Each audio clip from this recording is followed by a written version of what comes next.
ever said, one good conversation can shift the direction of change forever. And I think after this interview, it made me think that that interview was in reality a conversation instead of just a regular talk that I had. How did you expect your preparation for the interview process to be before and after? When I was asked to prepare for the interview, I thought it was going to be a simple and easy task. I didn't see the purpose of it. I said, I guess I'm just gonna talk to my principal about it. But it was totally the opposite. I felt that if I didn't have the time to plan, if I didn't have the time to organize my questions, if I didn't complete the root cause analysis, I don't think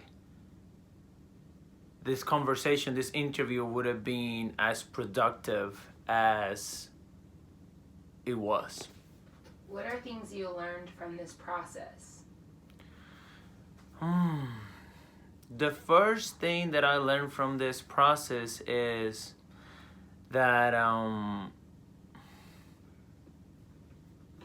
that a conversation or that an interview goes beyond just exchanging information. It goes beyond me just presenting something. What I learned is that as I asked the questions and she responded those questions, it evaluated my assumptions. It helped me understand more her decisions, her role at our campus. It also helped me in a way to think about other factors other than just what I thought. It helped me think about her intentions, her feelings, her reasoning to do what she's doing at our campus. What was the rationale for selection of concern for students of diverse background? Well, first I have to mention that our school is not very diverse. We have a 96% of students that are Hispanic. So I decided to see, on general, how they perform on science, math, reading, and writing. And what I notice is that all Hispanic students are performing under the approaches category, which means that they're not on grade level, but it helped me realize that there is a consistent growth on math and science compared to the reading and writing. So my concerns were why is it different? How come there's a higher increase on growth in math and science instead of reading and writing? So after having that conversation, after having the interview, yes, I probably noticed that it was a fallback, that we're not growing that much, but we are growing. We had this conversation and saying why math and science are a little bit higher than reading and writing. And my principal answered that math and science are more concrete to teach and learn, whereas reading and writing are more subjective and complex subjects. So my concerns were that we're not making the growth as expected. Those were my concerns. How was the coaching practice support the interview process as well as self-evaluation? Well, first, I think it helped me to lower my anxiety and fear levels, because I presented to her and I wasn't sure if the my root analysis was complete or was accurate.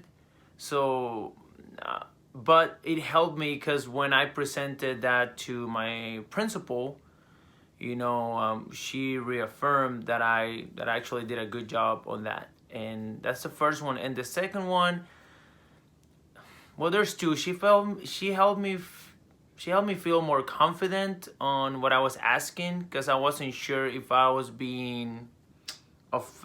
offending my principal. And also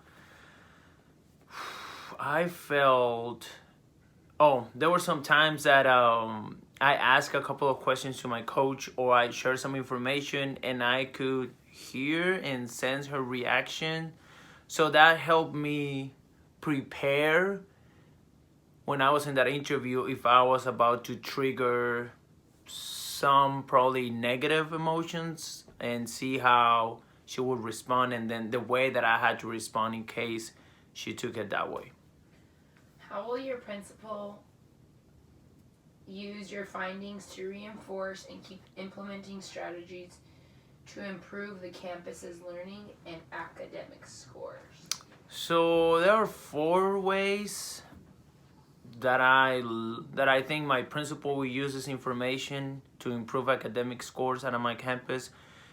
It's not like this was something new or like a great discovery. She already knew, she was aware of all of this, but I think my results help her confirm her decisions on what's her next plan on improving our campus. The first one was she created the campus,